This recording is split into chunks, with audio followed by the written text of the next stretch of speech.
Hello everyone and welcome to another day, not so sunny today, in Athens, Greece.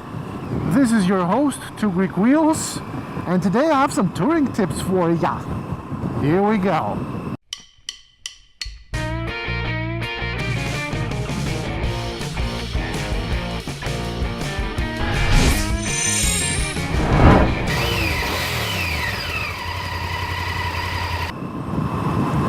Okay, so these tips are obviously for anyone doing either long or short distance touring, and it's starting to rain just a little bit. But always, apply what you will and what fits your needs best. Now, first tip, quite obvious, but many people overlook this. Plan your fuel stops, right? So what I mean by that is simple. Check where the gas stations are in your trip, in your journey, in the route you have chosen, right? And check that you can safely reach with under one tank the next one. The pro tip here would be that if for any reason you have, let's say, about 100 kilometers left in your worth of fuel in your tank, and you see a gas station, do yourself a favor, go and fill up. Don't wait for the next one. If you've done your homework, maybe you can say that, oh, the next one is like 30 kilometers away. It's nothing, I can get there. You never know what happens. Just fill up. You won't regret that, right? Tip number two. Tip number two is adjust your suspension. Your suspension would obviously not be set up all the time for touring with a pillion and luggage and so on and so forth. So adjust your suspension. This bike isn't set up for two people right now. I mean, it can handle it, but I have to inflate my rear tire. I have to stiffen the suspension, and so on and so forth. So it's not really set up. Do that. I won't tell you how to do that. Third tip is another one that you can say that it's pretty obvious, but again, not all people do this. It's sit comfortably from the start of your journey. What I mean by that basically is adjust your ass on the seat, adjust your pillion, whatever, right?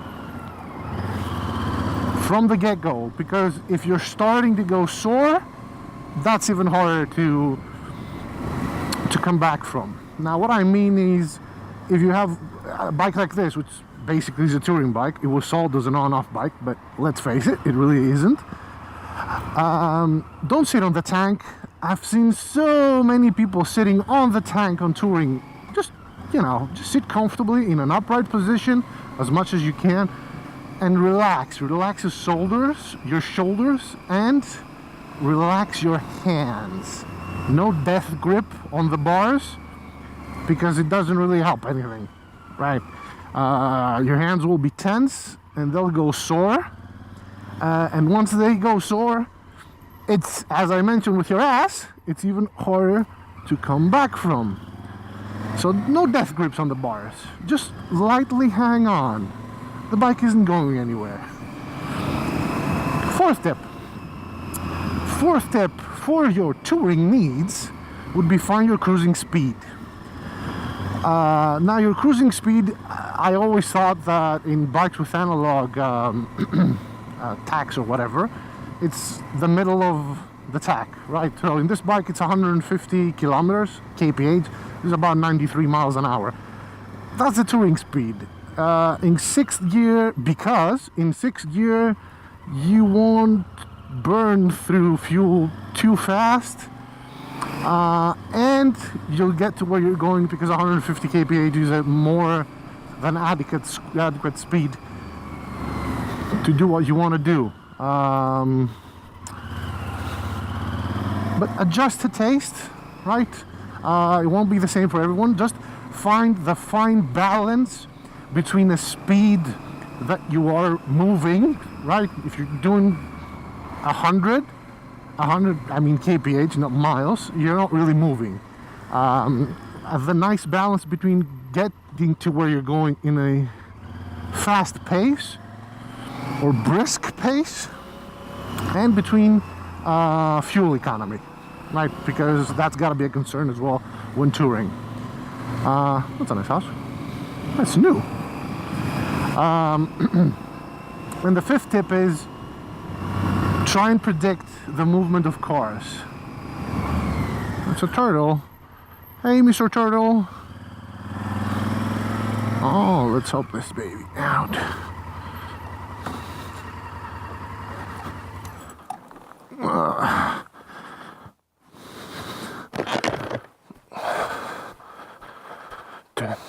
Mr. Turtle, let's get you off the road and into the hedges. All right, let's go. Come on, Mr. Turtle, let's go.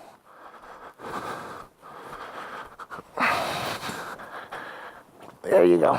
Come on. Here you go. You got a nice dinner there also.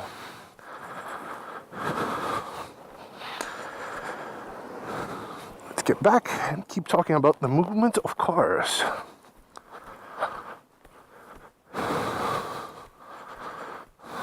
God, that's a nice bike. Ooh, baby, let's go.